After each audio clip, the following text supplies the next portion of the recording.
Activité 16. Extrait 1.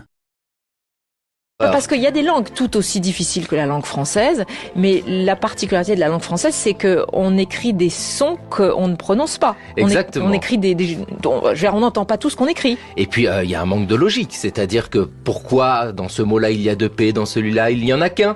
Et vous savez, la double consonne, c'est l'horreur de D'autant plus que les l'écolier. doubles consonnes, on les entend pas quand on parle, Tout à alors fait. que par exemple avec la langue italienne, il y a tellement d'accentuation tonique, il y a une musicalité de la langue italienne qui peut nous aider à retenir les doubles consonnes, par exemple. La dictée est le reflet de l'histoire de notre langue, donc les mots sont porteurs de toutes ces évolutions, et aujourd'hui, parfois, il est bien difficile de savoir pourquoi à oignon, il y a un i derrière le O.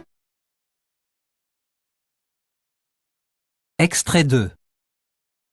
Initié par l'entrepreneur sud-africain Ross Douglas, Autonomie veut s'imposer comme la nouvelle référence internationale de la mobilité, avec 22 pays représentés et une philosophie que résume Maureen Noël, directrice déléguée. On n'est pas contre la voiture, mais en revanche, on pense que l'autosolisme, une personne dans une voiture en ville, n'est plus une solution.